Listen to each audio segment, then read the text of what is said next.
Bismillahirrahmanirrahim. Alhamdulillah wassalatu wassalamu ala sayyidina wa habibina Muhammadir Rasulillah wa ala alihi wa itratihi wa ashabihi wa man walah. Asyhadu an la ilaha illallah wahdahu la syarikalah wa asyhadu anna sayyidana wa habibana Muhammadan abduhu wa rasuluh wa safiyuhu min khalqihi wa habibuhu addal amanah wa ballagha risalah wa nasaha al-ummah wa kashafa Allahu bil ghummah. Allahumma salli wa sallim wa zid wa barik ala habibina wa sayyidina wa maulana Muhammadin Rasulillah wa ala alihi wa itratihi wa ashabihi wa man walah, amma ba'd. Alhamdulillah, kita ucap syukur pada Allah direzekikan kita bertemu. Setelah lama kita tak dapat bertemu. Saya balik ke Malaysia, lepas tu saya balik ke sini, lepas tu mata Malaysia, lepas tu saya dapat bertemu dengan adik-adik yang dirahmati Allah hari ini. Jadi mohon maaflah dalam 2 minggu lepas kita tak dapat hadir. Ala kulli hal, insya-Allah kita akan terus sampai khatam biiznillah. Biasa bila? Kita tak biasa. Kau mana biasa? Ada nikahan. Bila? Bulan 5. Baik. Hari itu kalau sebagaimana yang sahabat-sahabat kita sebagiannya sebut, kita last sekali berhenti pada ta'rif al-amr. Wa ammal amru fa huwa istida'a'ul fi'li bil qaul mimman huwa dunahu ala sabilil wujub. Itu last sekali kita baca. Akhir ma qara'nahu min matni al-waraqat huwa qawlu sayyidina al-imam al-haramain al-juwaini wa ammal amr fa huwa istida'a'ul fi'li ay talabil fi'li bil qaul ay biwasitatil qaul mimman huwa dunahu ay anna hadzal amra muwajjahun ila ma huwa aqallu darajatan minal amir ala sabilil wujub ay ala sabilil hatmiyah fa in kana al ma'mur la yuri an yasma' kalam fa alayhi al iqam. Tamam? Jadi hari ini kita masuk kepada beberapa perbahasan yang berkaitan dengan al-amr. Setelah kita tahu apakah dia al-amr, dan pada pertemuan-pertemuan sebelum ini kita dah sebut bahawa ta'rif Imamul Haramain ini mensyaratkan hendaklah al-ma'mur yang dikena suruh itu lebih rendah martabatnya berbanding dengan yang menyuruh. Dan kita nyatakan ta'rif ini dibincang oleh para ulama, lalu mereka mendapati yang kuatnya al-amru tidak disyaratkan mestilah al-ma'mur lebih rendah martabatnya berbanding dengan al-amir. Di mana anna al-amr sawa'un sadara min al-a'la ila adna am min al-adna ila al-a'la am min al-musawi ila al-musawi yusamma amran. فالراجح أن كون المأمور أقل من الآمر إن هذا الشرط على خلاف الراجح. أما على المذهب الراجح أن هذا الشرط غير معتبر. Sebab tu apabila seorang anak kata kepada ayah dia, "Ta'al ya baba, ta'al ya baba. Ta'al ya baba, ta'al kul kul. Ta'al ya baba, kul ma'i. Ta'al ya baba, kul ma'i." Orang mesti kata baba, baba, mama. Tapi ada juga orang buat kajian, kalau tak silapnya baba dan mama tu macam ada daripada asal bahasa Arab dia. Tapi saya tak jumpa lah. Pernah terbaca sekali dalam Facebook. Tapi kalau Facebook ni tak jadilah kan. Rugia Azhari, mana hujahnya? Kalau Facebook, kalau Google, tak boleh lah. Kita mesti ada, kita punya sumber yang kuat. Okeylah, kita tukar ke bahasa yang jelas. Ta'al ya abah. Ta'al ya abah, ijlis ma'i wa kul ma'i. Ta'al ya abah, ya abati, wahai ayah, datang sini makan dengan saya. Jadi ta'al itu adalah fi'lul amr. Siapa yang al-amir dalam contoh ni al-ibn. Siapa yang kena suruh al-ab. Saya guna kata ya abah, wahai ayahku, ya abah ataupun ya abat, ya abah, ta'al. Satu al-amrah, ta'al ijlis indi wa kul ma'i. Ijlis, kul. 3 terus ta'al, ijlis, kul. Siapa yang suruh? Budak kecil, anak kecil. Siapa yang kena suruh? Si ayah. Adakah ini dinamakan sebagai al-amru? Na'am, ala rajih. Tapi di sisi Sayyidina al-Imam al-Haramain, ini tidak dinamakan sebagai al-amr, li'anna al-ma'mur a'la darajatan minal minal amir. Jadi di dalam ta'alil sebenarnya wa ammal amru fahuwa istid'a, iaitu talab, tuntutan, al-fi'li, istida'ul fi'li bil qaul, secara lisan, ucapan itu keluar secara lisan bukan dengan isyarat, mimman huwa dunahu. Jadi Imamul Haramain mensyaratkan hendaklah al-ma'mur lebih rendah daripada al-amir. Jadi dalam contoh yang saya bawa tadi, bila seorang anak kata kepada ayah dia, ya abah, orang Melayu pun panggil abah kan, orang ayah kan, ya abah, ya abat if'al ma tu'mar, ya abat, ya. Di situ ada dua qiraat tu, ya abat ataupun ya abah. Cuma kalau kita baca laju tak nampaklah dia punya beza dua qiraat tu, ya abat if'al jugalah. Sebab ya abah tu dengan ta marbutah kan, ataupun dengan tak sampan tu ya. Tak sampan eh. Pada orang Melayu kita tak sampan dengan tak singgui kan. Okey, ya abah ta'al ijlis indi wa qul ma'i. Jadi ayat ini kalimah ijlis, kalimah ta'al itu tidak dinamakan sebagai al-amr di sisi Imamul Haramain Al-Juwayni. Sejuk ke? Okey. Ala sabil wujub. Jadi kita dah nampak di sini ada mimman huwa dunahu, itu berlaku pertikaian di kalangan para ulama usul fiqh. Adakah syarat ini dikehendaki di dalam al-amru ataupun tidak? Okey, setelah kita tahu ta'rif itu dalam pertemuan-pertemuan sebelum ini, kita masuk kepada beberapa perbahasan-perbahasan yang berkaitan dengan al-amru. Kenapa al-amru ni penting? Sebab apabila datang perintah Allah, datang perintah Rasul, akan berlakulah hukum hakam yang berkaitan. Jadi dengan sebab itu, oleh kerana usul fiqh ini ditulis atas tujuan supaya kita dapat mengambil hukum hakam, maka perbahasan al-amru ini menjadi perbahasan yang dianggap penting dalam ilmu usul fiqh. Begitu juga dengan an-nahyu, supaya kita bila tengok ada arahan, kita tahu apakah arahan ini, apakah yang diinginkan oleh arahan tersebut. Jadi Imamul Haramain mendatangkan masalah pertama selepas daripada ta'rif, wasighatuhu if'al. Cuma bila kita baca laju tadi, wasighatuhu if'al. Sighatuhu ay sighatul amri adalah if'al, iaitu atas dasar fi'lul amr. Di sana ada fi'lul madhi, al-fi'lul mudhari', di sana ada fi'lul amr. Jadi sebarang sighah yang menunjukkan bahawa di situ adalah al-amr. Maksudnya kalau tanya orang bahasa, ini fi'lul madhi am fi'lul mudhari' am fi'lul amr, dia kata hadha huwa al-fi'lul amr, hadha huwa fi'lul amr. Ta'al, ta'ala ya baba, ta'ala ya abah, fi'lul amr. Ijlis, fi'lul amr. Kul, fi'lul amr. Jadi walaupun dia tidaklah berbentuk if'al macam nam, mana ada bentuk if'al secara zahirnya. Ijlis itu if'al bukan if'al. Di sini sebut if'al. If'al yang dimasukkan di sini adalah dengan maksud semua sirah yang menunjukkan kepada fi'lul amri. Jadi ta'ala ya abah, itu ta'ala fi'lul amr. Ijlis fi'lul amr. Nam fi'lul amr. Kul fi'lul amr. Ra fi'lul amr. Ra daripada ra yara ra. Ra'a yara ra. Dulu kawan saya pernah buat satu ayat, saya kata salah nahu ni. Dia kata apa? Ramaita Zaidin. Saya kata Ramaita Zaidan. Macam mana Ramaita Zaidin? Ramaita tu fi'lul madhi. Jadi Zaid tu jadi maf'ulun bih. Bila maf'ulun bih mesti dengan mansub. Jadi Ramaita Zaidan. Dia kata tak. Ra fi'lul amr. Maita maf'ulun bih wa huwa mudhaf. Betul, Zaid mudhaf ilaih. Maksudnya sila lihat mayat Zaid. Dia saya faham tak sila lemparkan Zaid. Tengok subhanallah. Ejanya sama tapi ikut siapa yang cakap, apa yang diinginkan. Ramaita Zaidin. Ramaita Zaidin. Ramaita Zaid. Sila lihat mayat Zaid ataupun sila lemparkan si Zaid itu sendiri. Okey, jadi ra itu adalah fi'lul amr, diambil daripada ra'a yara ra. Jadi semua ini adalah merupakan fi'lul amr yang merupakan sirah bagi fi'lul amr, bagi arahan. Jadi wasighatuhu if'al.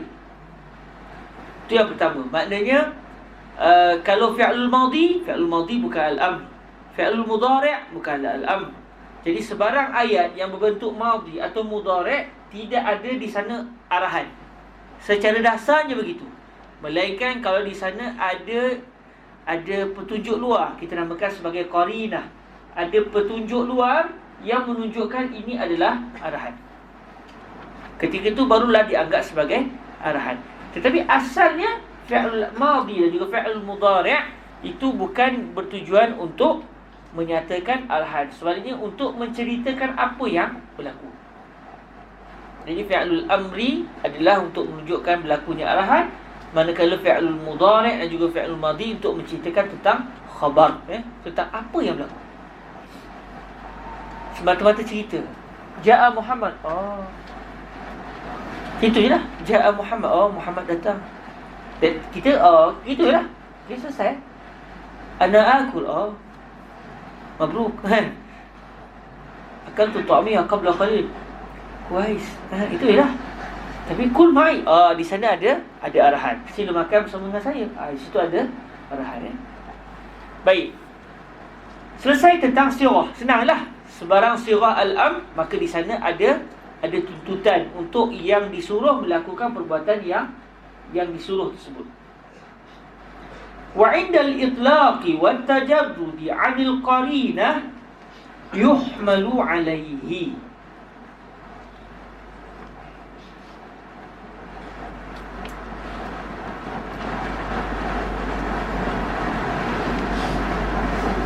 Wa 'indal itlaqi wat tajarrudi 'anil qarinah, ketika mana berlaku itlaq. Itlaq ni berlaku pengosongan perintah tadi daripada sebarang ayat lain, sebarang qaid. Dipanggil mutlaq, muqayyad. Kalau ikut asal-asal dia, mutlaq ni yang bebas, muqayyad yang kena ikat. Jadi apabila satu perintah itu bebas, dia tidak diikat dengan sebarang ikatan lain. Contoh, arahan yang bersifat ikatan. Kul ma'i wa illa khuz darbi. Kul ma'i wa illa sa'adribu. Contoh, kul ma'i. Kul itu fi'lul amr.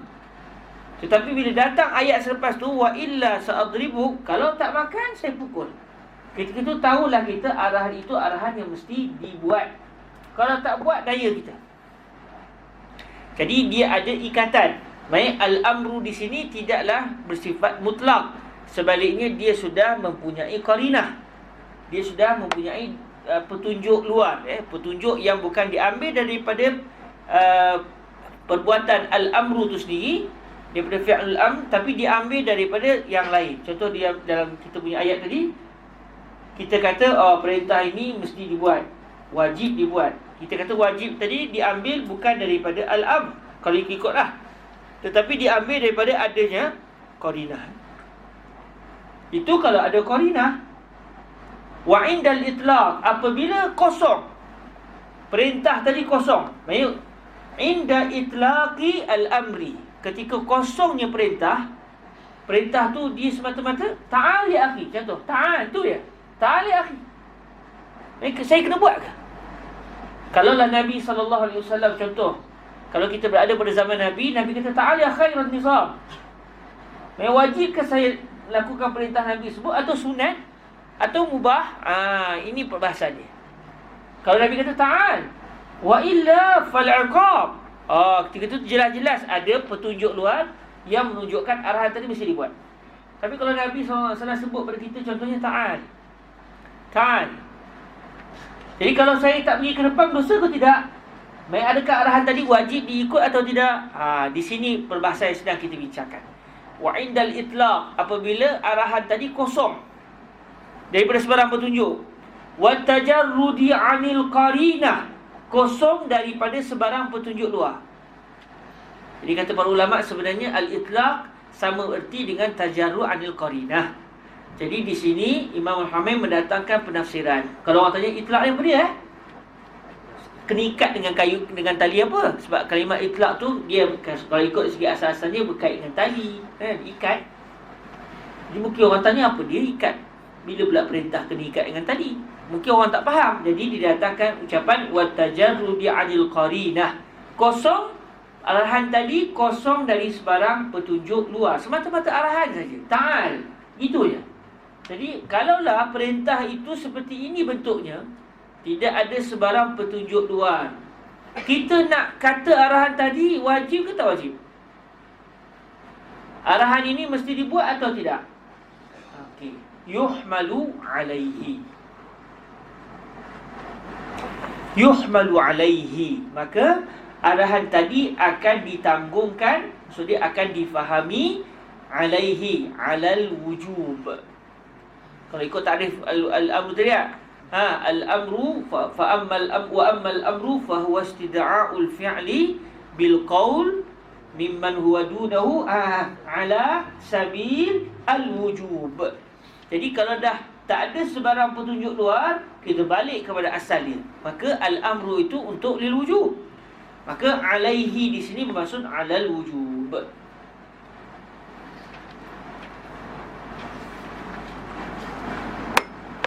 Wa 'indal itlaqi wat tajarrudi 'anil qarinah, ketika kosong, apa dia kosong? Maksud dia ketika dia bebas.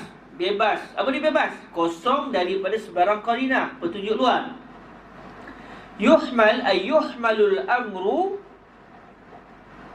'alaihi ay 'alal wujub. Itu asal dia. Jadi tahulah kita, bila contoh fuqaha kita sebutlah kitab-kitab, hadza wajibun lianna Allah Ta'ala qala kaza wa kaza wal amru lil wujub. Tahu kita, ini sebenarnya mengapa sebagian fuqaha kita kata wajib. Contoh, Allah Subhanahu wa Ta'ala qala inna Allah wa malaikatahu yusalluna 'alan nabi ya ayyuhalladzina amanu sallu 'alaihi.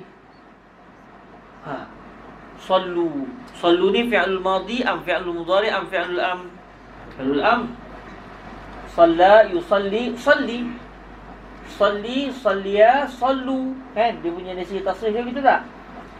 Jadi sallu, hendaklah kamu semua berselawatlah, kan? Jadi fuqaha kita dalam mazhab Imam Syafi'i mengatakan sallu fi'lul amr wal amru lil wujub. Maka selawat itu, berselawatlah, sallu itu fi'lul amr. Itu adalah fi'lul amr, perintah. Maka bila ia perintah, perintah itu akan, sekarang ni ada tak Allah Ta'ala sebut fa illam tusallu fa alaikum al-iqab, ataupun fa illam tusallu fala ba's? Tak ada kan? Semata-mata sallu alaihi wa sallimu taslima. Ya ayyuhalladzina amanu sallu alaihi wa sallimu taslima. Itu je. Jadi fuqaha kita mengatakan sallu ini fi'lul amr. Bila fi'lul amri lil wujub. Sekarang sebab kami dah dalam ayat ni tak ada sebarang petunjuk luar. Bila kita cuba tengok dalam dalil lain, tak ada pula. Jadi tahulah kita al-amru di sini lil wujub. Lalu fuqaha kita mengatakan di manakah kewajipan berselawat itu? Iaitu sewaktu kita sedang mendirikan solat. Jadi sewaktu kita melakukan solat fardu atau sembahyang sunat, sewaktu di tahiyat akhir itu wajib kita berselawat kepada baginda Nabi SAW. Kalau tidak, batal sembahyang kita. Adapun di luar sembahyang, fuqaha kita mengatakan disunatkan berselawat ke atas baginda Rasul SAW. Okey, jelas Tapi itulah, itu dari segi perbahasan fiqh lah. Namun umat Islam ni adalah umat yang begitu mencintai Nabi-Nya. Pantang sebut nama Nabi, kita pun sebut sallallahu alaihi wa alihi wasallam. Jadi kalau orang kata sunat, kalau orang kata mubah pun tak kisahlah. Yang penting kita berselawat, sebab ia adalah tanda cinta kita kepada baginda Nabi alaihi salatu wasallam. Baik. Tapi segi perbahasan fiqahnya hanya wajib ketika kita di dalam solat fardu atau sembahyang sunat. Begitu juga dalam sembahyang jenazah. Sebab sembahyang jenazah pun selawat kepada Nabi itu juga adalah merupakan fardu, merupakan rukun bagi sembahyang jenazah. Ya ke fardu? Betul ke? Sembahyang jenazah.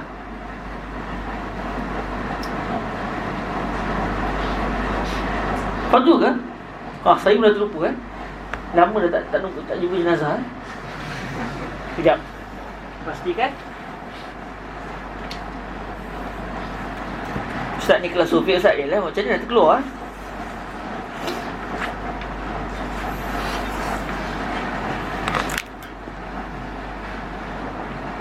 Ni kitab Kanzul Raghibin, syarah kepada Minhajul Talibin. Jadi Minhajul Talibin ni adalah matan karangan siapa? Imam Nawawi. Antara matan yang penting dalam mazhab kita, mazhab Imam Syafi'i. Dia adik-adik yang dirahmati Allah yang minat tentang fiqh, kena target last kali. Biarlah baca matan apa pun, last kali mesti belajar matan Minhajul Talibin. Yang menghuraikan minhaj banyak. Antara huraian yang masyhur adalah huraian Imam Al-Mahalli, Jalaluddin Al-Mahalli, yang huraiannya dinamakan sebagai Kanzul Raghibin. Saya dengan beberapa orang sahabat kami hafal matan Minhajul Talibin. Target 6 tahun khatam. Seminggu 3 kali jumpa. Itu dalam keadaan 3 kali jumpa tu 6 tahun juga tu. Jadi sahabat-sahabat pun kena buat perancangan. Tapi kalau berasa kalau seorang-seorang ni insya-Allah lah sebelum mati tu pun tak dapat khatam. Kalau begitu kena carilah kawan-kawan kita, kena pakat hafal sama-sama lah. Siapa nak join boleh Tapi itulah kelas larut malam start pukul 11.30 sampai 12.30 Kelas yang orang pun dah tak nak datang dah.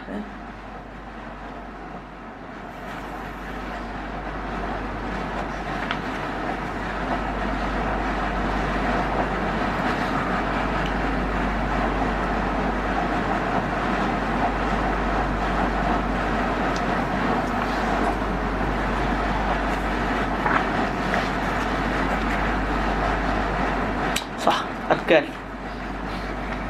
Sebab kami tak sampai lagi buat sembahyang jenazah ni. Bila baca tu kadang-kadang ingat lupa tu. Tapi bila ni disebut li salatihi arkanun ahaduha saniha as-salis ar-rabi', dan yang disebut juga al-khamis as-salatu ala Rasulillah sallallahu alaihi wasallam ba'da as-saniyah, ay ba'da takbirah as-saniyah. Wasahih anna salata ala al-al la tajib. Itulah memang fardu lah. Jadi dalam sembahyang selawat kepada Nabi ni, dalam sembahyang fardu kita, dalam tasyahud akhir, dan juga dalam sembahyang jenazah, iaitu suatu kita selepas selesai takbir, selepas takbir yang kedua. Okey. Illa ma dalla ad-dalilu ala anna al-murada minhu an-nadbu aw al-ibahah. Illa ma dalla ad-dalil ala anna al-murada minhu an-nadbu aw al-ibahah fayuhmalu alayhi. Kalau tadi disebut secara dasarnya apabila ada sebarang perintah dan kita pula tengok tak ada pula sebarang petunjuk luar yang nak menentukan perintah tadi untuk makna wajib atau sunat atau mubah atau apa, tak ada. Dia adalah bersifat mutlak, al-amrul mutlak, al-mujarrad 'anil qarinah. Maka kita kata nahnu nahmil hadzal amra 'ala al-wujub. Naqul inna hadzal amra lil-wujub li'anna al-amra asluhu lil-wujub. Li'anna al-amra asluhu lil-wujub. Sekarang ada pula qarinah. Ada pula sebarang qarinah yang menunjukkan bahawa perintah tadi bukan lil wujub tapi untuk makna lain, untuk istihbab, untuk ibahah dan sebagainya. Maka ketika itu bila ada dalil luar, kita pegang yang dalil luar tu lah. Kita kata okey, asalnya memanglah al-amrul wujub, tapi oleh kerana ada petunjuk luar yang telah mengatakan perintah ini bukan untuk makna wujub, maka kita kata perintah ini bukan untuk makna wujub, sebaliknya adalah untuk makna yang ditunjukkan oleh perintah, oleh qarinah luar itu, oleh petunjuk luar tersebut. Jadi kata Imam Al-Haramain, melainkan sekiranya datang dalil yang menunjukkan bahawa yang diinginkan daripadanya illa ma, iaitu illa ma dallad dalil ala anna al-murada minhu ay minal amri, minhu di situ maksudnya minal amri, an-nadbu awil ibahah. Apabila datang dalil luar yang menunjukkan bahawa yang diinginkan daripada perintah yang disebut dalam satu arahan itu, yang diinginkan daripada perintah ini bukan kewajipan, sebaliknya an-nadbu contohnya, ataupun al-ibahah. An-nadbu maksudnya sunatlah, al-ibahah boleh buat, nak buat pun tak apa, tak nak buat pun tak apa. Fayuhmalu alaihi, ay fayuhmal ala ma dallad dalil alaihi. Maka ketika itu kita akan yuhmal, ay yuhmal hadzal amr ala ma dallad dalil alaihi. Kita akan kata perintah ni akan ditanggungkan, akan difahami berdasarkan apa yang ditunjukkan oleh petunjuk luar tersebut. Jelas kan? Jadi asalnya perintah, kalau ada saja sebarang perintah, kalau kita tengok tak ada sebarang petunjuk luar, tak ada sebarang qarinah, kita kata hadzal amr lil wujub. Perintah ini untuk memberi makna kewajipan. Kalau ada dalil luar, kita pegang dengan dalil luar tu lah. Dia nak bawa kepada makna an-nadbu, kita kata al-amru hina izin lin-nadbi. Kalau petunjuk luar itu menunjukkan makna ibahah, kita kata hadzal amr yufid al-ibahah. Begitulah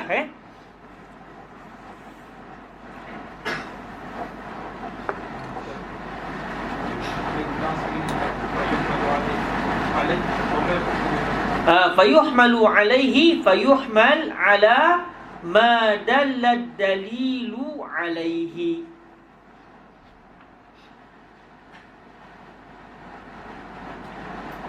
Fayuhmalu alaihi ay fayuhmal al-amru ala ma ay ala al-ma'na allazi dallad dalil alaihi. Dapat? Fayuhmal al-amru ala al-ma'na alladhi dalla ad-dalil alaihi, ala hadha al-ma'na.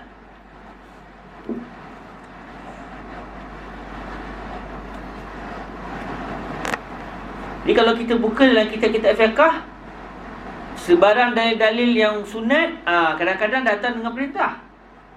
Ada perintah syarak, tapi fuqaha kita memahaminya ini adalah untuk sunat.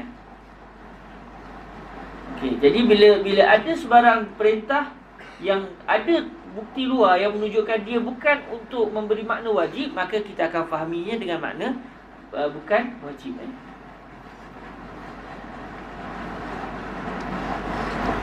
Contoh yang disebut oleh fuqaha antaranya firman Allah SWT, fakatibuhum in alimtum fihim khaira. Allah Subhanahu Wa Taala menyeru kepada orang yang memiliki hamba. Zaman dulu ada hamba kan? Bila ada hamba, bila kasih hamba tadi akan menjadi orang merdeka, akan dibebaskan daripada perhambaan, ada banyak cara. Antaranya apabila si tuan tadi kata kamu bebas, anta hur. Jadi bila si tuan itu yang melafazkan ucapan anta hur, serta-merta si hamba tadi akan bebas. Dia sudah lagi tidak tertakluk ke atasnya hukum perhambaan. Sebab hamba ni dia macam barang. Dia orang tapi dia macam barang. Dia boleh dijual. Orang yang merdeka tak boleh dijual, tapi orang hamba boleh dijual. Dulu kalau kita zaman dulu, kita pergi ke Sayyidina Hussein tu, kita pergi Masjid Azhar, akan ada suqul ibad, jual hamba. Tapi dia tak ada jual ke kilo pun rasanya kan. Dia tak sebut ni hamba Melayu sekilo 2 geni, tak adalah sebut itu kan, dijual. Kalau dia kata ini hamba ni dia hafal Minhajul Talibin, bawa main kan. Dia ni faqih tapi jadi hamba, buat macam mana kan? Jadi oleh kerana dia ni orang alim, dia boleh bersyarah dan sebagainya, jadi harga dia mahal. Jadi kalau orang nak beli, dia fikir dia boleh buat bisnes, Suruh dia tulis kitab. Jual. Bila jual siapa untung? Si pemilik hamba. Suruh dia mengajar. Buat yuran. Siapa nak belajar Minhajul Talibin kena bayar sekian-sekian. Jadi orang join. Lepas tu orang pun bayar yuran. Duit siapa dapat? Si tuan. Hamba dapat apa? Hamba tak dapat apa lah. Nama pun hamba. Dia tidak boleh mendapat duit. Hamba ni, dia tidak memiliki duit. Cuma menjadi kewajipan ke atas si tuan dia untuk beri makan, minum, bagi dia rehat. Bukanlah buat jadi hamba abdi kuli ikut dan gitu. Adalah juga dia punya syarat dia. Makan minum dia terjaga. Okey. Antara cara untuk si hamba tadi keluar daripada perhambaan adalah dengan cara al-kitabah. Dia panggil aqdul kitabah. Apa dia aqdul kitabah ni? Tulis tulis apa? Mereka tulis gitu ke? Tak. Kitabah ni satu istilah merujuk kepada perjanjian di antara seorang hamba dengan tuan dia. Yang mana si tuan dia kata, kalau kamu berjaya bagi kepada aku jumlah duit sekian, kau bebas. Okey? Apabila kamu, wahai si hambaku yang menghafal Minhajul Talibin, kamu berjaya memberikan kepada aku $10,000 dalam tempoh setahun. Contoh tak mesti syarat gitu. Dalam tempoh setahun, kalau kamu berjaya mendapatkan keuntungan, buatlah kamu mengajar, minta yuran ke, buat buku ke apa, dalam tempoh setahun ini, kalau kamu berjaya membayar kepada aku $10,000, engkau akan bebas. Hamba pun setuju. Bila hamba setuju, maka berlakulah akad al-kitabah. Hamba pun bekerja lah. Dia jual kitab, dia buat syarah, dia mengajar orang. Ikutlah. Tiba-tiba sampai dah setahun, Allah tak cukup $1,000 lagi. Dia janji $10,000 kan? Tak cukup lagi 1,000. Atau tak cukup, asal penting tak cukup lah kan? Tinggal lagi $50 tak cukup lagi. Contoh, alamak kesian, $50 lagi tak cukup. Bila tak cukup, okey, apa yang berlaku? Okey, si tuan kata, aku buat macam mana? Dah kau tak mampu. Jadi duit semua tu akan dapat ketuan juga. Sebab memang hamba dia bekerja macam mana pun, dia dapat ketuan. Cuma lebih dia, kalau dia berjaya mendapatkan $10,000 dalam contoh kita tadi, dia bagi kepada tuan dia, maka ketika itu dia pun bebas daripada perhambaan. Jadi dalam ayat ini Allah SWT berfirman, fakatibuhum, wahai orang-orang yang memiliki hamba, bebaskanlah hamba-hambamu secara kitabah. Maksudnya sila melakukan akad kitabah antara kamu dengan hamba-hamba kamu. Perintah kan, katibuhum, maksudnya kataba yukatibu, katib. Bila dia punya yang kena suruh tu ramai, kita sebut katibu. Okey, jadi maknanya di sini ada perintah. Bila perintah, kita belajar tadi kan, al-amru lil wujub. Maka kalau ikut semata-mata ayat ini, dalam ayat, dalam firman Allah SWT sebut fakatibuhum, in alimtum fihim khaira. Kalau kamu dapati mereka ni baik, bagus, boleh dapatkan duit. Bukan hamba yang kalau kita suruh kerja pun dia tak reti. Selama ni kita suruh dia bisnes, semuanya tak laku. Kalau gitu tak payahlah kan. Sebab kalau dia tak akan mampu menghasilkan duit kepada kita. Tapi kalau dia ni hamba yang syatir, hamba yang pandai, maka Allah Ta'ala kata, maka kamu hendaklah, perintah, hendaklah kamu melakukan akad kitabah dengan hamba kamu. Ya, kalau ikut semata-mata firman Allah SWT ini, maka yufidul wujub, akan menyebabkan, akan terhasillah satu keputusan, akad kitabah adalah wajib ke atas pemilik hamba. Sebab Allah Ta'ala sebut fakatibuhum, wa katibuhum amrun, wal amru yufid al-wujub. Namun kefahaman bahawa perintah ini adalah untuk wujub bercanggah dengan ijma'. Bila kita cek balik, rupanya para ulama telah bersepakat bahawa akad kitabah tidak wajib. Bila bertembung di antara kefahaman kita tadi dengan ijma', maka hendaklah kita pegang ijma'. Jadi oleh kerana ada dalil luar, ada petunjuk luar yang mengatakan perintah tadi bukan lil wujub, maka kita tak boleh peganglah al-amru huna lil wujub. Jika satu orang kata, saya peduli apa, ijma' ke tak ijma' ke, saya dah belajar usul fiqh. Imam Haramain sebut, wa indal itlaqi wal tajarrud anil qarinati yuhmalu alaih. Khalas ya akhi, intahi. Marah pula. Kita kata kammil kalamak illa ma dalla dalil ala anna al-murada minhu an-nadbu awil ibahah fayuhmalu alaih. Selagi tak ada qarinah tak apa. Tapi kalau ada qarinah, ada bukti luar yang menunjukkan bahawa kehendak perintah tadi bukan lil wujub, sebaliknya untuk tujuan sunat, untuk tujuan mubah, maka ketika itu hendaklah perintah tadi difahami dengan apa yang ditunjukkan oleh petunjuk luar tadi. Dalam contoh kita tadi, fakatibuhum al-amr wal amru haqiqatan fil bidayah yufidul wujub. Tetapi masalahnya al-ijma'. In aqala al-ijma' ala anna al-kitabah laysat biwajibah. Ketika itu tahulah kita, perintah dalam firman Allah Ta'ala fakatibuhum ini laysa lil wujub. Okey? Sebaliknya dibawa dengan dalil lain.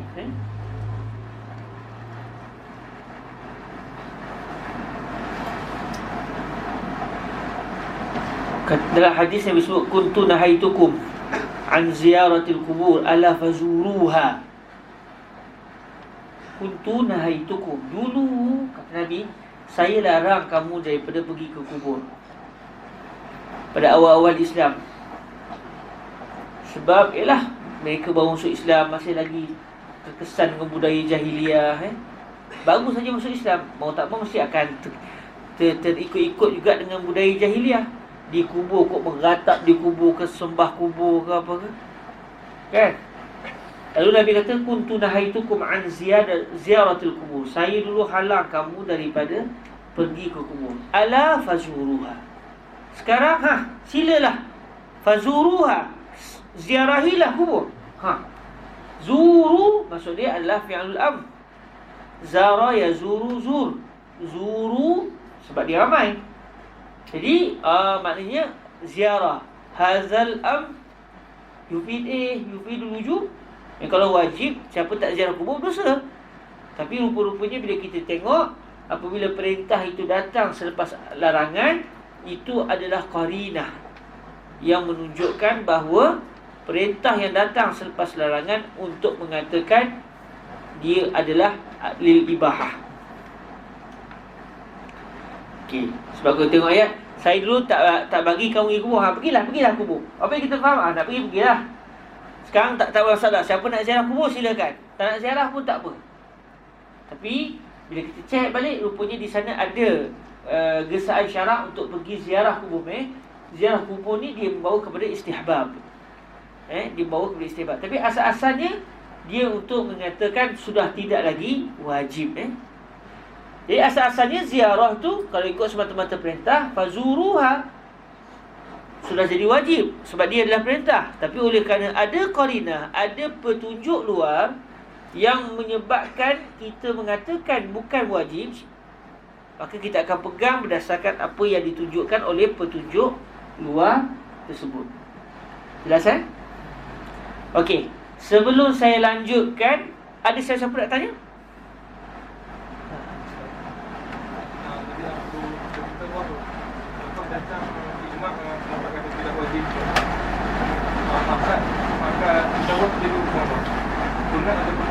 Macam mana lagi sekali lagi?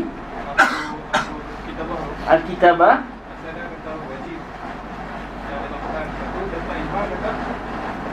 tidak wajib. Jadi apa hukum sebenar? Apa hukum sebenar dia? Yang sebenar sini sama ada sunat atau harus? Al-Kitabah. Kitabah kalau tak silap saya dia adalah akad sunat kalau tak silap. Dia sebenarnya dia tak ada istilah wajib asalnya. Sebab kita asalnya wajib, kemudian dah jadi sunat, dia jadi nasakh. Dia bukan nasakh di sini. Cuma saya sebut tadi fakatibuhum tu, kalau kita pandang semata-mata perintah, kita akan kata dia yufidul wujub. Tapi bukan ini yang pada awal ni pun bukan wajib. Bukan maksudnya dulu peringkat awal wajib, sudah lama tak wajib. Bukan. Kitabah ni pada awal lagi tak wajib. Cuma kalau ada orang mengatakan tak, dia wajib. Sebab apa? Sebab ni perintah. Sebab dia guna kaedah sufi. Sebab ni perintah. Wal amru yufidul wujub. Lalu kita katakan betul dia perintah. Tetapi setelah adanya ijma' yang menunjukkan bahawa kitabah tidak wajib, maka ketika itu tahulah kita kehendak Allah Ta'ala dalam firman Allah Ta'ala fakatibuhum itu bukan wajib. Sebab ijma' takkan bertembung dengan kehendak Allah. Sebab Nabi kata apa? La tajtami'u ummati ala dhalalah. Umatku tidak akan bersepakat terhadap perkara yang sesat, yang bercanggah dengan kebenaran. Jadi tahu bila ijma' saja berlaku, tahulah kita bahawa Allah Ta'ala inginkan daripada ayat ini untuk menggalakkan kita untuk membuat akad kitabah. Cuma adakah akad kitabah ni sunat ataupun mubah? Yang tu saya tak ingat saya tepatnya. Tak ingat secara tepatnya. Tapi kalau akhir dah tanya, kita keluar je sekejap. Salah je. Aqdul kitabah.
Mustahabbah.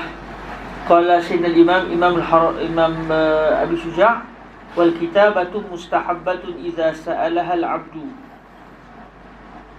Apabila si hamba minta kepada tuan dia, wahai tuan, boleh tak kita buat akad kitabah? Saya teringin nak jadi orang merdeka.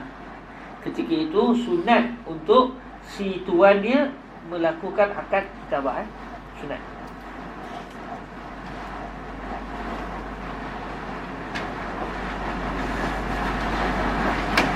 Dengan syarat disebut dalam Hasyiah Al-Bajuri.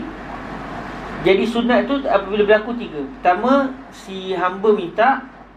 Yang kedua, si hamba ni orang yang dia ada sifat amanah. Sebab mungkin kalau dia tak amanah, dia berniaga.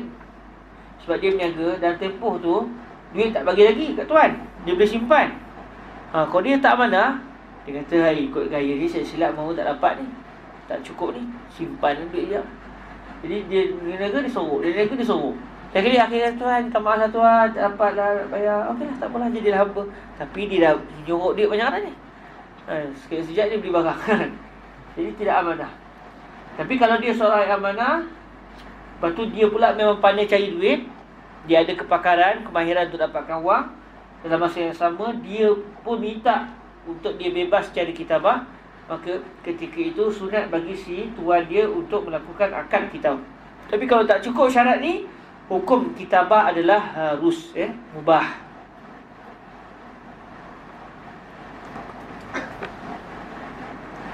Pun begitu ada juga akhirah dalam masalah ni, dalam masalah hukum asal kepada kitabah. Cuma yang saya sebutkan tadi berdasarkan pendapat pertama dalam mazhab kita, mazhab Sayyidina Imam Asy-Syafi'i radhiyallahu ta'ala. Jelas okey. Ada soalan lain? Sebelum kita pergi kepada tajuk yang seterusnya.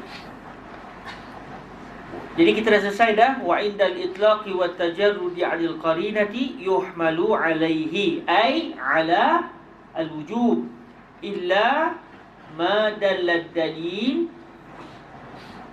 'ala anna al-murada minhu an-nadbu aw al-ibahah fayuhmalu 'alaihi, ay fayuhmal 'ala al-ma'na alladhi dalla ad-dalil 'alaihi. Selesai tajuk tu Dan siapa nak tanya? Semua jelas Okey, kita terus kepada yang seterusnya. Wala yaqtadi takrar 'ala sahih. Boleh baca takrar, boleh baca tikrar. Wala yaqtadi takrar 'ala sahih. Secara berdasarkan pendapat kuatnya, pendapat sahih, pendapat yang kuat. Di sini ada juga berlaku khilaf lah masalah ni. Cuma pendapat yang sahih, pendapat yang rajih, la yaqtadi al-amrul mujarrad at-takrar.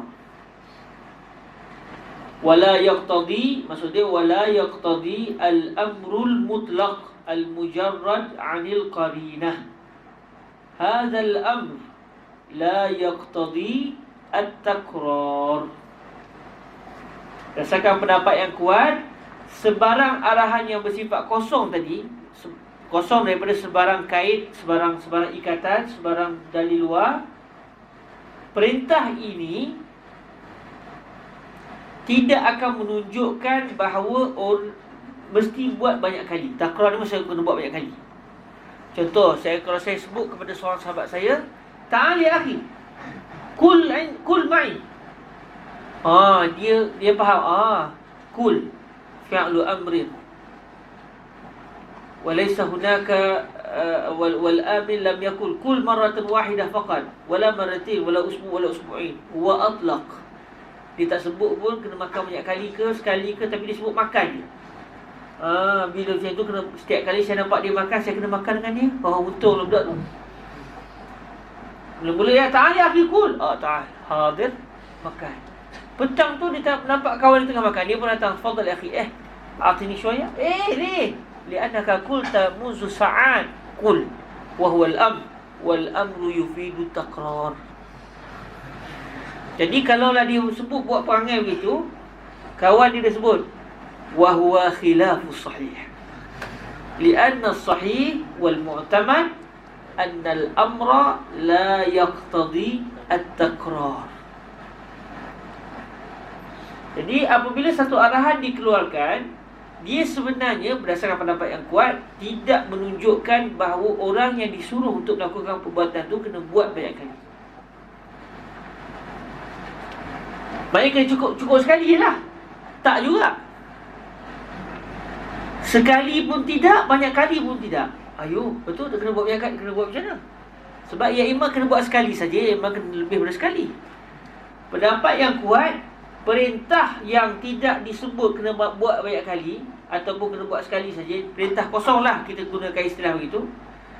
Perintah kosong ni, dia tidak langsung menunjukkan kena buat sekali sahaja, dan dia juga tidak menunjukkan kena buat 2 kali dan lebih. Habis dia tunjukkan apa? Dia hanya minta orang tadi melakukan perbuatan tersebut saja. Habis tu sekali ke 2 kali? Sekali ke 2 kali sahaja ke? Itu kena tengok petunjuk luar. Dia tidak dapat dipahami daripada semata-mata perintah. Contohnya dalam isu tadi, bila kita tahu kawan kita ni memang jenis kedekut, dia kalau boleh dia makan tu, dia makan dalam bilik air, tutup pintu semua kalau boleh lah. Tapi sebab tak mampu, sebab dia pun tak mampu untuk makan bilik air, dia pun makan dalam bilik. Itu pun kadang-kadang dia kunci bilik. Tahulah, dia kunci tu dia makan saja. Tiba-tiba satu hari, tanya akhi kul ma'an. Ana sytaritu haga kamila. Hayya bina nakul ma'an. Hayya ta'al kul.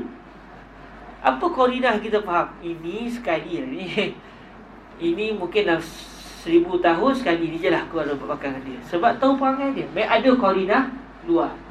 Ada koordinat luar yang kita faham dia ni Memang perangai dia kalau boleh memang makan tak nak ajak orang. Kalau orang datang pun kata syuh gitu Tafaddal ibta'in anni ilaika anni faqad azaitani biwujudi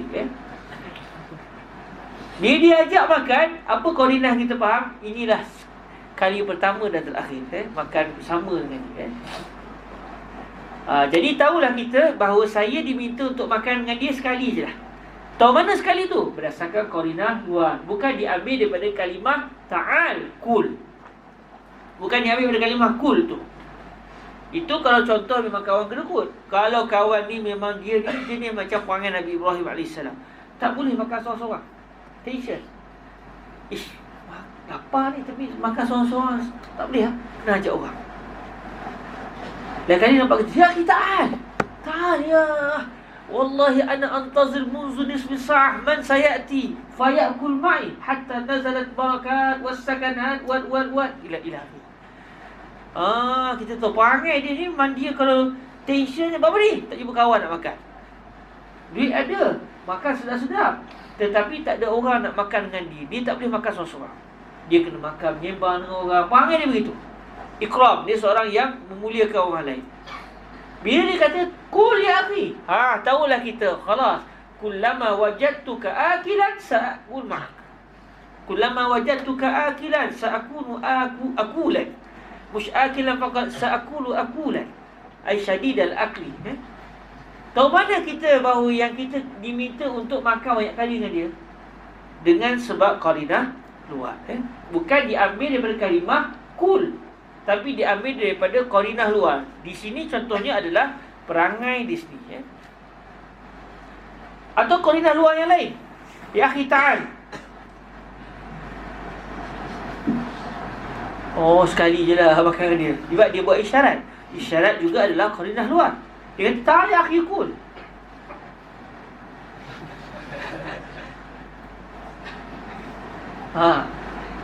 Maksud dia sekali je lah. Ta'al ya akhi kul. 2 kali. Hari dengan esok. Jadi qarinah luar itu memberitahu kepada kita apakah yang diinginkan oleh yang menyuruh tadi. Okey.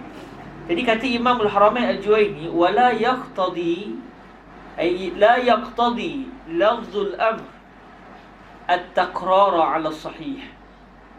Berdasarkan pendapat yang kuat, dia tidak menunjukkan kena buat banyak kali. Bahkan juga tidak menunjukkan hanya kena buat sekali saja.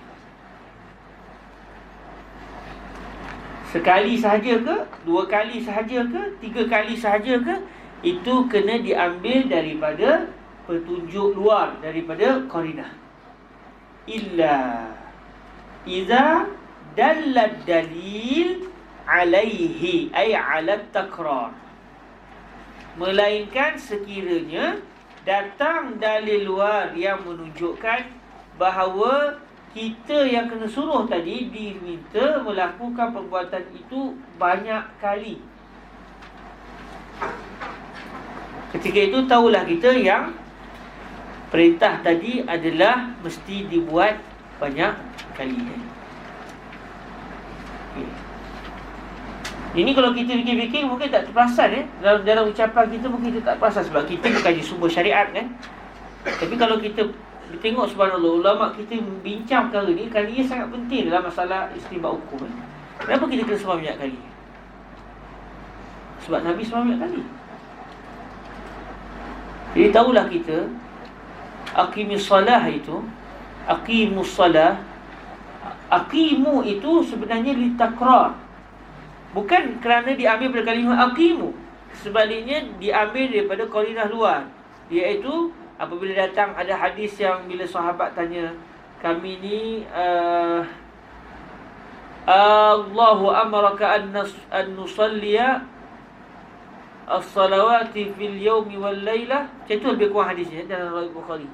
Allahu amaraka an nusalliya as-salawat fil yawmi wal laylah. Atau macam tu lebih kurang. Ada seorang sahabat Nabi tanya kepada Rasulullah, adakah Allah telah menyuruh kamu untuk kami ni sembahyang setiap hari 5 kali? Lalu Nabi kata, Allahumma na'am. Ya. Jadi dengan hadis itu, dengan ada hadis lain, dengan perbuatan Nabi sendiri, tahulah kita petunjuk-petunjuk luar ini adalah ingin memberitahu bahawa firman Allah SWT, aqimus salah, aqimu itu litakrar. Bukan maksud dia sembahyang zuhur dah, lepas tu bila masuk asar, dah sembahyang asar belum? Tak, saya tak sembahyang lagi. Bila sembahyang? Saya dah sembahyang lah lepas. Tu sembahyang zuhur. Orang kata aqimu, khalas. Akam tu solat, aizih kaman. Aizih kaman? Aizih solat. Senang jawapannya, nak sembahyang lagi lah. Sebab banyak kali dia kata ar-rajih al-amru laysa litakrar. Kita kata betul, tapi di sana illa ma dallad dalil alaih. Laqad dallad dalil al-qati' ala anna ma'murun bis salawatil khams fil yawmi wal laylah ila an mat. Illa an mutna alaina an nusalliya as-salawatil khams. Jadi petunjuk luar itu menunjukkan bahawa aqimus salah litakrar. Bukan diambil daripada kalimah aqimu tu sendiri, tapi diambil daripada petunjuk luar. Wala yaqtadi at-takrara 'ala as-sahih illa idza dalla ad-dalilu 'alayhi. Okey, ada sebelum soalan sebelum saya masuk kepada tajuk yang seterusnya. Solfik ni kena tenang-tenang, Saya sambil minum syai, itulah kalau sahabat nak syai bawa pergi rumah lah.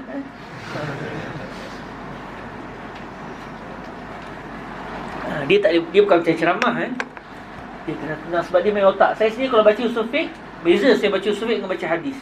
Bila baca usul fiqh, kepala kita cepat panas. Tapi kalau baca hadis dia senang, dia laju, dia tenang. Tapi baca usul fiqh sebab dia main otak suruh. Jadi tak boleh kita terlalu mendesak. Baca relax gitu, Sebab otak kita sampai satu tahap dia akan letih. Apatah lagi kelas ini di antara kelas larut malam juga kan. Okay.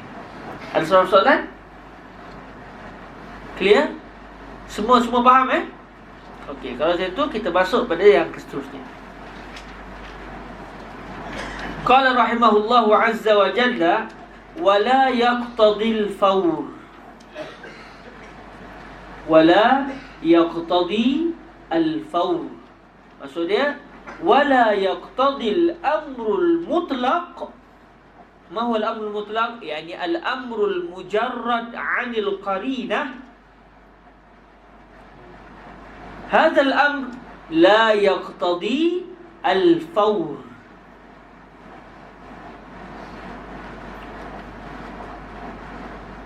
Perintah yang kosong tadi macam tadi, ta'al kul ta'al kul.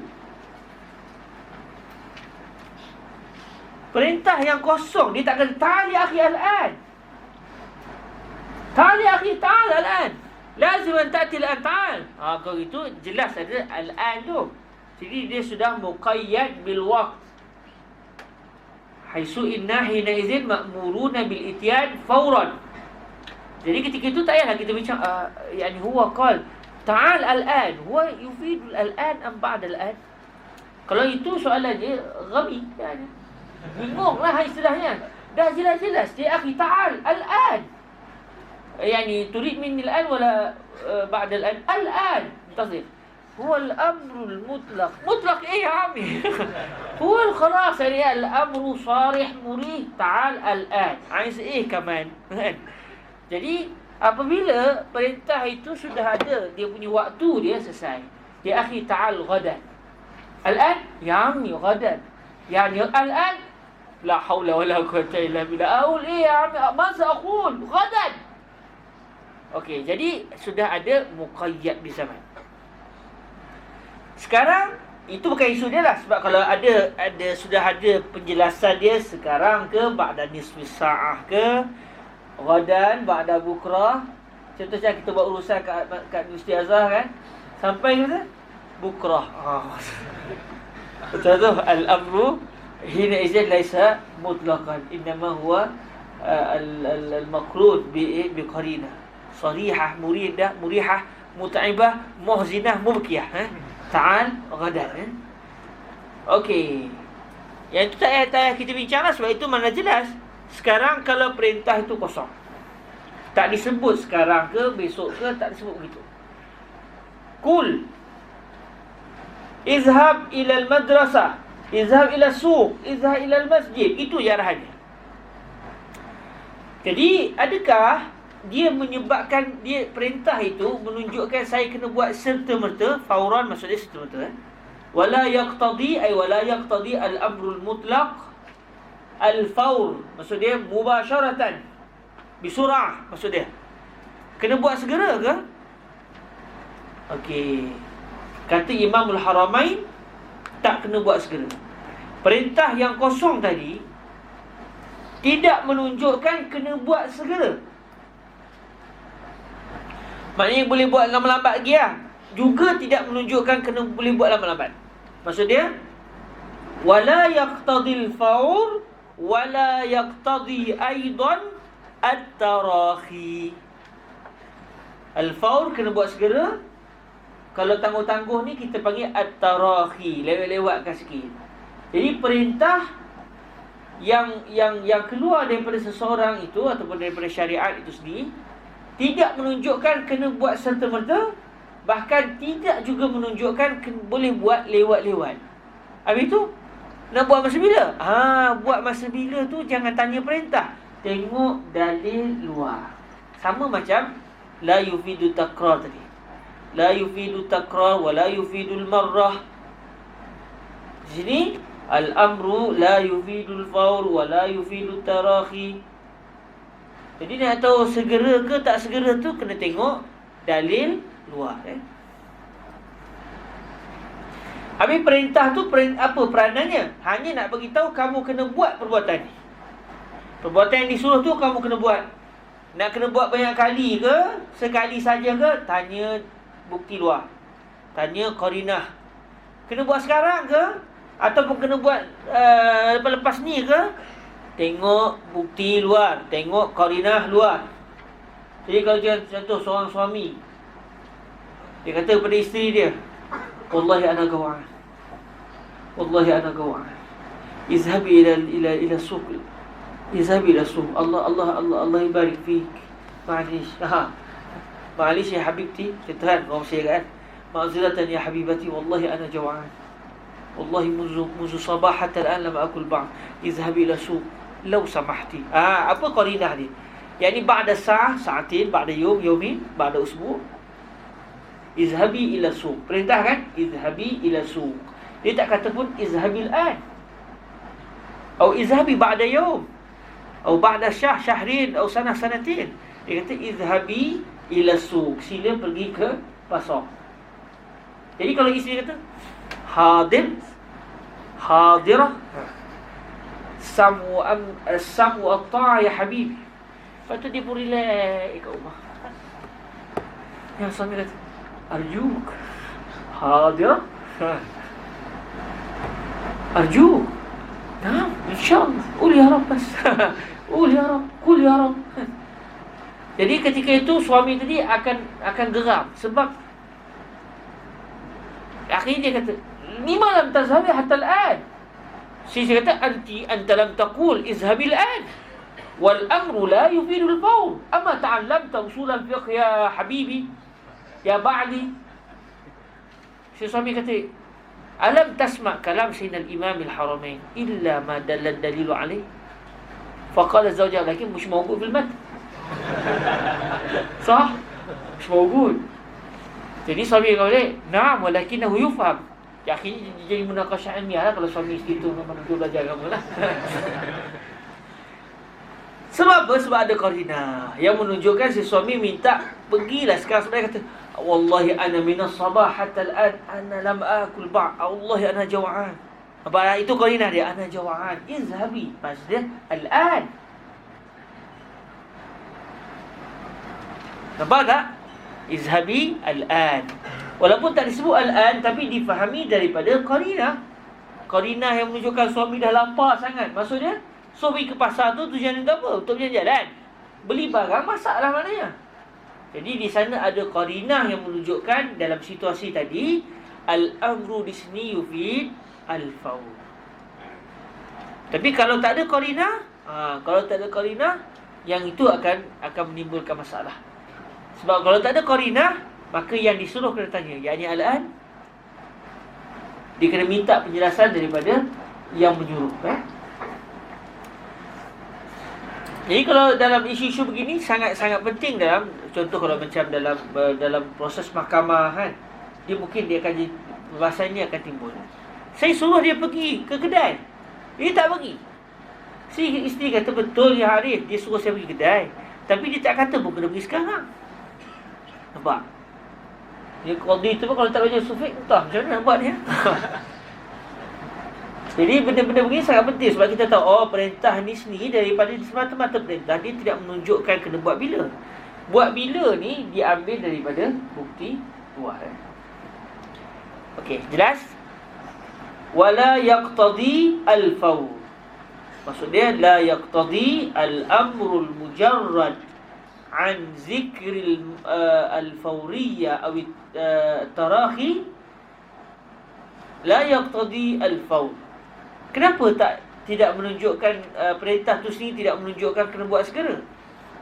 Kata Imam Al-Haramain, li'anna al-gharada minhu, kerana tujuan, gharad maksudnya tujuan, al-gharad min al-amri, minhu maksudnya min al-amri, ijadul fi'l. Jadi Imam Al-Haramain kata sebab tujuan kenapa adanya perintah ni, perintah itu dikeluarkan dengan tujuan untuk beritahu yang disuruh kena buat perbuatan yang disuruh. Itu je. Ijadul fi'li. Itu tujuan kenapanya ada fi'lul am, supaya akan terhasilnya perbuatan yang disuruh. Suami kata pada isteri, izhabi ila suq. Maksud dia si suami mahukan ijadu fi'li zihabi ila suq. Suami mahu wujudnya perbuatan daripada si isteri dia, yang mana perbuatan itu adalah pergi ke pasar. Itu je.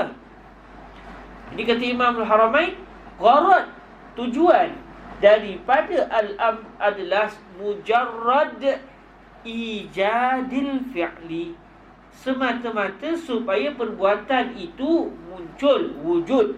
Itu je. Min ghairi ikhtisas, tanpa ada sebarang pengkhususan. Min ghairi ikhtisasin, tanpa ada sebarang pengkhususan. Biz zamanil awal, tanpa ada sebarang pengkhususan terhadap zaman yang pertama. Dunaz zaman asani, bukan pada zaman yang kedua. Yang pula ni zaman pertama, zaman kedua ni, Zaman bila? Zaman jahiliah ke? Tak, bukan itu isu dia. Imam Rahman nak beritahu begini je. Sekarang perintah yang dikeluarkan itu, apa tujuan? Apa tujuan perintah ini wujud? Supaya perbuatan yang disuruh itu diwujudkan. Itu je. Tanpa sebenarnya perintah itu mengkhususkan kena buat pada waktu tertentu, tidak pada waktu yang tertentu. Itu je. Jadi bila datang sebarang perintah yang berbunyi izhabi ila suq, sila pergi ke pasar. Perintah itu apa peranan dia? Semata-mata nak bagi tahu si isteri kena mewujudkan satu perbuatan yang namanya azhab ila suq, pergi ke pasar. Tanpa perintah itu mengkhususkan kena pergi sekarang atau kena pergi lepas ni. Zamanul awal duna zamanis tsani. Tidak berlaku pengkhususan, dalam perintah itu. Perintah itu tidak mengkhususkan kena buat pada zaman yang pertama sebelum zaman yang kedua. Ataupun perintah itu tidak pula mengatakan kena buat pada zaman yang kedua, bukan pada zaman yang pertama. Maknanya zaman bila kena buat perintah tidak disebut oleh perintah. Al-amru la yazkur waqtat tanfiz. Innamal amru gharaduhu ijadul fi'li. Perintah peranannya semata-mata untuk memastikan perbuatan yang disuruh terhasil. Waktu bila? Jam berapa? waktu yang pertama ke, maksudnya waktu yang lebih awal, ataupun waktu yang kedua, itu waktu selepasnya. Waktu yang sekarang ke waktu selepas ni, lepas setengah jam ke lepas 3 jam, itu tidak dapat diambil daripada perintah. Itu perlu dirujuk kepada al-qarinah, al-kharijiyah. Okey. Jelas? Clear? Senang tak Sufik? Senang je Sufik ni sebenarnya. Cuma kalau baca seorang-seorang, insya-Allah lah. Saya pun biasa je senang ni sebab kita mengaji dengan Syekh Said Syaltut tu yang nampak jelas tu. Peringkat awal baca-baca bentar juga nak baca orang kot peringkat awal. Sebab tak faham juga dulu. Tapi yalah, alhamdulillah dengan adanya guru-guru kita yang menjelaskan, jadi kita dapat tumpang barakah, kita pun dapat faham. Jadi kita pun kongsi pada sahabat yang dirahmati Allah. Nanti sahabat lagi share nanti serahkan pada adik-adik yang akan datang pula. Begitulah. Itu Ustaz.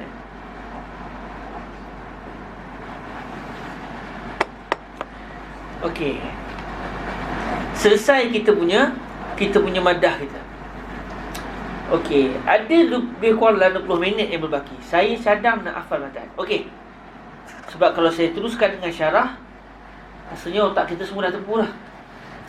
Saya mengajar ni pun macam nak kembang kepala ni Sebab yang mengajar tu lagi-lagi dia kena mendatangkan contoh-contoh yang tak pernah terfikir sewaktu semua kelas tadi Jadi barakah kelas tu contoh datang lah Okey. Kita hafal yang berbaki supaya pada pertemuan akan datang kita boleh terus syarah, InsyaAllah.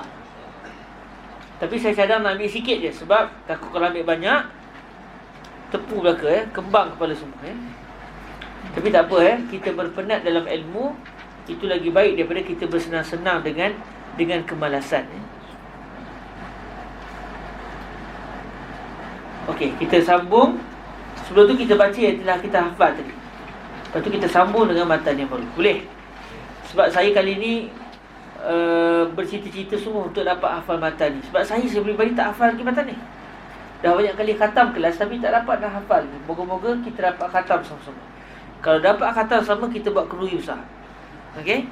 Siapa yang keluarkan duit? Sahabat-sahabat. Saya tak nak keluarkan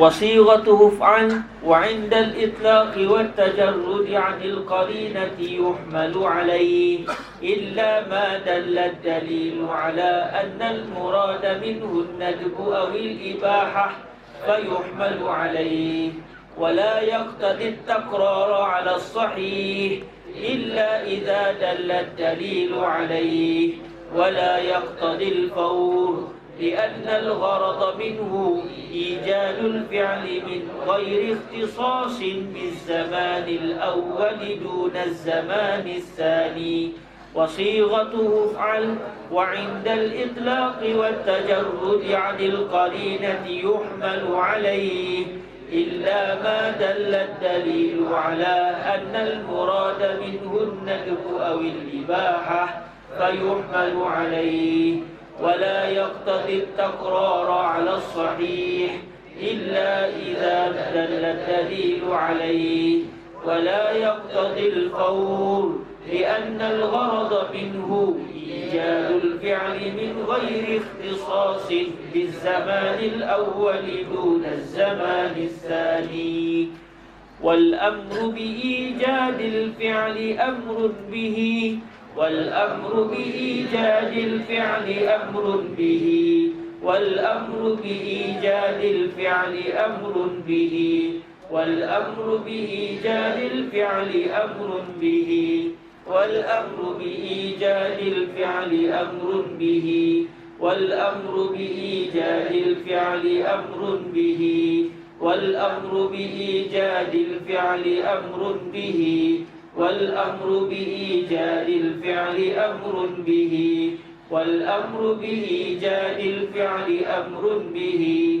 والأمر بإيجاد الفعل أمر به والأمر بإيجاد الفعل أمر به وبما لا يتم الفعل إلا به وبما لا يتم الفعل إلا به وبما لا يتم الفعل إلا به وبما لا يتم الفعل إلا به وبما لا يتم الفعل إلا به وبما لا يتم الفعل إلا به والأمر بإيجاد الفعل أمر به وبما لا يتم الفعل إلا به والأمر بإيجاد الفعل أمر به وبما لا يتم الفعل إلا به والأمر بإيجاد الفعل أمر به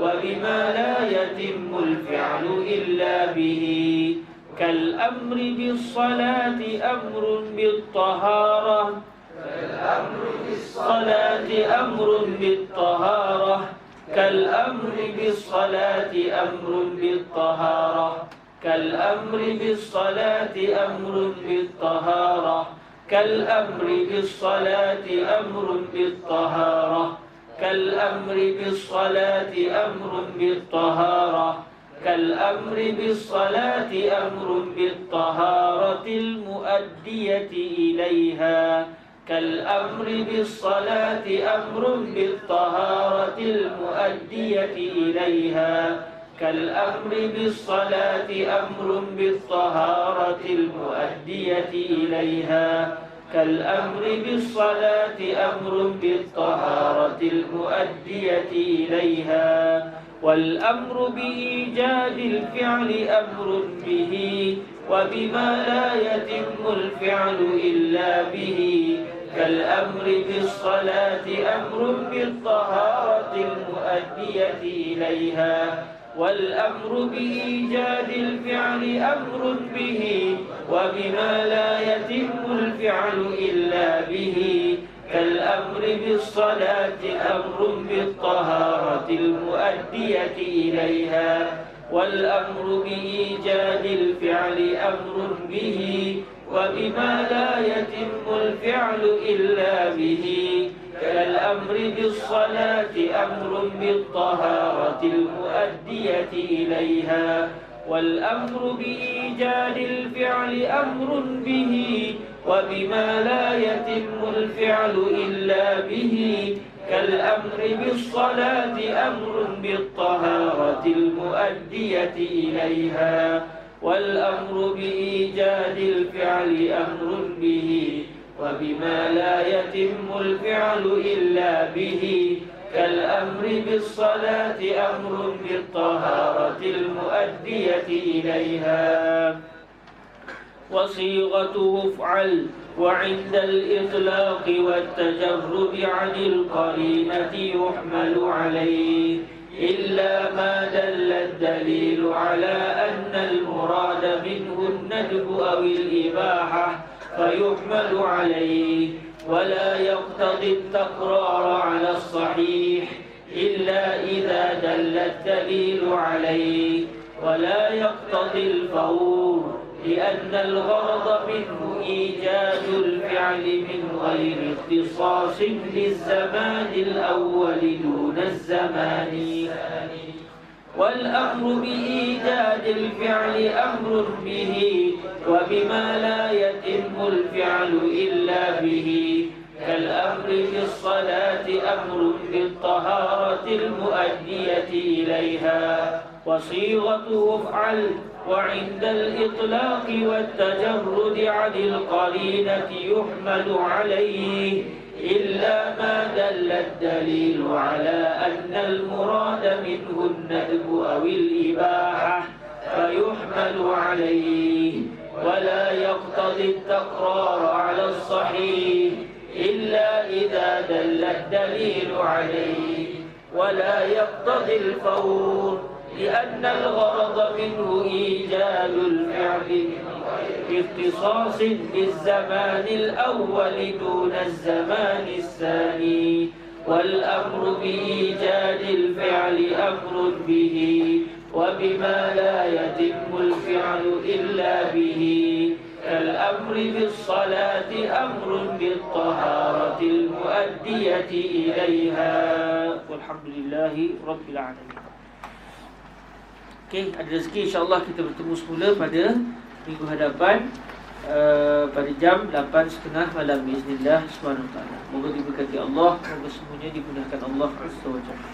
Allahumma salli afdal salatin ala as'adi makhluqatika sayyidina Muhammadin wa ala alihi wa sahbihi wa sallim adada ma'lumatika wa midada kalimatika kullama dhakaraka dhakiruna wa ghafala an dhikrihi al-ghafilun. Allahumma salli afdal salatin على أسعد مخلوقاتك سيدنا محمد وعلى آله وصحبه وسلم عدد معلوماتك ومداد كلماتك كلما ذكرك الذاكرون وغفل عن ذكره الغافلون. اللهم صل أفضل صلاة على أسعد مخلوقاتك سيدنا